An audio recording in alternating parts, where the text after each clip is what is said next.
लखनऊ से जहां पर पारा इलाके में रहने वाला 24 वर्षीय अभिषेक अपनी छोटी बहन स्वाति के साथ रहा करता था।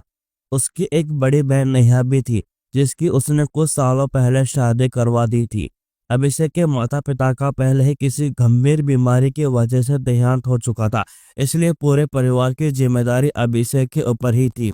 और अभिषेक इस जिम्मेदारी को निभाते हुए एक पैथोलॉजी में सैंपल कलेक्शन का काम किया करता था और वह उसी से अपने परिवार का पालन पोषण करता था। अभिषेक हर रोज ब्लड सैंपल कलेक्ट करने के लिए पास ही की एक मेडिकल स्टोर पर जाता रहता था और इस मेडिकल स्टोर पर एक दिन उसकी मुलाकात प्रिया नाम की एक लड़की से होती है। प्रिया इस मेडिकल स्टोर में काम किया करती थी, इसलिए पहले इन दोनों की दोस्ती होती है। फिर रोज रोज मिलने से यह दोस्ती प्यार में बदल गई और दोनों एक दूसरे से प्यार करने लगे। लेकिन समय के साथ इनका प्यार परवान चढ़ने लगा और अभिषेक रोज रोज ब्लड सैंपल कनेक्शन के लिए उस मेडिकल स्टोर पर जाता और प्रिया से मिलता था। ऐसा ही जब सब कुछ बिल्कुल सही चल रहा था, तभी कुछ ऐसा होता है जो कि अभिषेक की मौत का कारण बनता है और उसी की गर्लफ्रेंड को अभिषेक का दुश्मन बना देता है। जब सब कुछ बिल्कुल सही चल ही रहा था कि तभी अभिषेक के चाचा के द्वारा अचानक ही अभिषेक की सगाई कहीं कर दी जाती है। अभिषेक ने अपने घर की परिस्थिति देखते हुए उसने सगाई के लिए हाँ कर दी, लेकिन अभी भी अभिषेक ने प्रिया से मिलना नहीं छोड़ा था और उसे अपनी सगाई के बारे में कुछ भी नहीं बताया था। ऐसे ही 4 दिसंबर 2024 को उसकी शादी भी फिक्स कर दी जाती है। एक दिन कहीं से यह बात अचानक ही प्रिया को पता चल जाती है, इसलिए उसे बहुत ही ज्यादा दुख हुआ।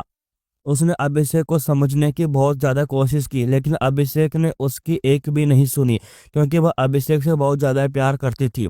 इसलिए वह अभिषेक के लिए जान भी दे सकती थी और जान भी ले सकती थी, इसलिए वह अभिषेक को कैसे भी नहीं भुला सकती थी। और इसी वजह से उसने अभिषेक को समझने के लिए आखिरी बार एक ओयो होटल में मिलने के लिए बुलाया। लेकिन इस होटल के अंदर ऐसा कुछ हुआ जिसकी आप कल्पना तो दूर सोच भी नहीं सकते। जब अभिषेक की प्रेमिका ने उसे लास्ट बार मिलने के लिए एक होटल के अंदर बुलाया, तो अभिषेक भी उसकी बात मान लेता है और 20 नवंबर 2024 की दोपहर को अभिषेक रिंग रोड पर स्थित होटल क्रिस्टन काउन इन 2 के अंदर एक कमरा बुक करवाता है और लास्ट समय गुजारने के लिए दोनों करीब दोपहर 2 बजे के आसपास होटल के अंदर पहुंचते हैं। और होटल के मैनेजर को अभिषेक बोलता है कि हम कल सुबह तक यहाँ से जाएंगे और खाने के लिए वह उन्हें कॉल करेंगे, इसलिए इस दौरान बीच में कोई भी उन्हें परेशान ना करे। और ऐसा बोलकर दोनों होटल के कमरे में चले जाते हैं, जहां पर दोनों काफी देर तक एक दूसरे से मिलते हैं और अपने लास्ट टाइम के प्यार को काफी ज्यादा एंजॉय करते हैं और दोनों रिलेशन भी बनाते हैं। दोस्तों, अभिषेक के यह कोई नई बात नहीं थी, क्योंकि वो दोनों अक्सर इस होटल के अंदर जाते ही रहते थे। लेकिन जब रात को हो जाती है तब कुछ ऐसा होता है जो अभिषेक में कभी सोचा भी नहीं था। वही रात होती है, तभी रात के करीब 8 बजे के आसपास अभिषेक की गर्लफ्रेंड उसे धमकी देने लगती है और वो बोलती है कि वह यह शादी ना करे, अगर उसने उसे छोड़कर किसी दूसरी लड़की से शादी की तो वह आत्महत्या कर लेगी। अभिषेक ने उसे समझाने की यथासंभव कोशिश की, लेकिन उसने अभिषेक की एक भी नहीं सुनी और उसने अभिषेक की ही आंखों के सामने बहुत सारी नींद की गोलियां खा ली, जिससे कि वह तुरंत ही बेहोश हो गई। अभिषेक ने उसे जगाने का काफी प्रयास किया, लेकिन वह ज्यादा नींद की गोलियों की वजह से गहरी नींद में चली गई थी। इसलिए अभिषेक को लगा रहा था कि प्रिया की मौत हो चुकी है, इसलिए वह बहुत ही ज्यादा डर गया और वह सोचने लगा कि अगर यह बात बाहर फैल जाएगी तो उसके और उसके पूरे परिवार की बदनामी हो जाएगी। इसलिए उसने इस बात को दबाने के लिए उसी कमरे में पंखे से लटक कर आत्महत्या कर ली। जब काफी देर हो गई और अभिषेक घर नहीं पहुंचा, तब अभिषेक की बहन को अभिषेक की काफी ज्यादा फिक्र होने लगी और वह अभिषेक के सभी दोस्तों को फोन कॉल करती है और उनसे अभिषेक के बारे में पूछती है। लेकिन किसी भी दोस्त से उसे अभिषेक के बारे में कोई भी जानकारी नहीं मिल पाती है। इससे कि वह अभिषेक के कुछ दोस्तों के साथ मिलकर अभिषेक को ढूंढने के लिए घर से बाहर निकल जाती है। लेकिन ऐसे ही करीब रात के 11 बज जाते हैं, लेकिन उन्हें अभिषेक का कहीं भी पता नहीं चल पाता है। लेकिन तभी 11:45 के आसपास उन्हें अभिषेक की मोटरसाइकिल की एक होटल के बाहर खड़ी हुई दिखाई देती है, जिसे देखकर वह तुरंत ही समझ जाती है कि अभिषेक इसी होटल के अंदर गया होगा और वह तुरंत भी उस होटल के अंदर पहुंच जाती है। जहां पर मैनेजर से पूछताछ के दौरान मैनेजर उन्हें बताता है कि यहाँ पर अभिषेक ठहरा हुआ है, लेकिन मैनेजर ने उन्हें अभिषेक से मिलने के लिए मना कर दिया, क्योंकि अभिषेक ने उन्हें परेशान करने से सख्त मना किया था। लेकिन काफी ज्यादा बहसबाजी करने के बाद वेटर ने अभिषेक के कमरे में मैनेजर ने अभिषेक को बुलाने के लिए एक वेटर भेजा। लेकिन जैसे ही वह वेटर कमरे के आसपास पहुंचा तब उसने देखा कुछ एल लेकिन जैसे वेटर कमरे के पास पहुंचा तब उसने ऐसा कुछ देख लिया जिसे देखकर उसके पैरों के नीचे जमीन ही निकल गई। मैनेजर के बोलने के बाद वह वेटर तुरंत अभिषेक को बुलाने के लिए अभिषेक के कमरे में पहुंचता है और अभिषेक का कमरा काफी देर तक खटखटाता है, लेकिन जब कमरे से काफी देर तक कोई भी आवाज नहीं आती है तब होटल के उस वेटर के द्वारा उस कमरे की एक खिड़की से झांककर अभिषेक के कमरे में देखा जाता है।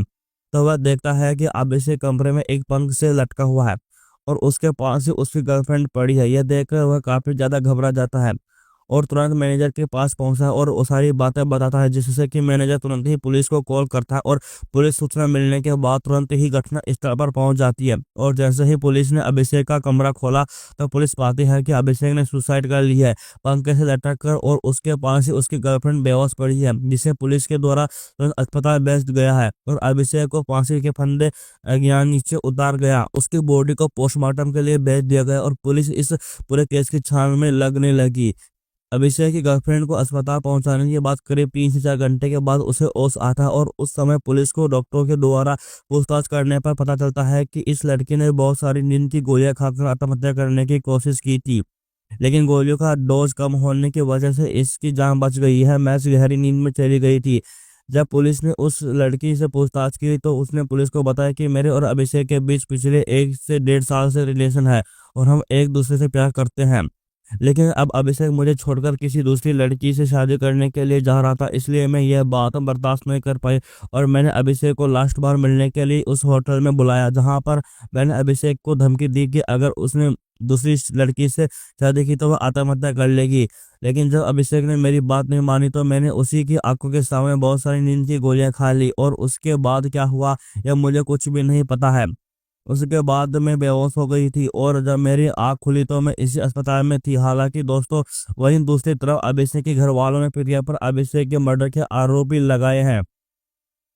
पुलिस अभी इस केस की हकीकत कर रही है, लेकिन अभी तक यह बात साफ नहीं हो पाई है कि क्या अभिषेक का सच में मर्डर किया गया था या फिर उसने खुद आत्महत्या की थी। एक प्रेमी ने प्रेमी से शादी करने के लिए अपने ही प्रेमी को मरने पर विवश कर दिया।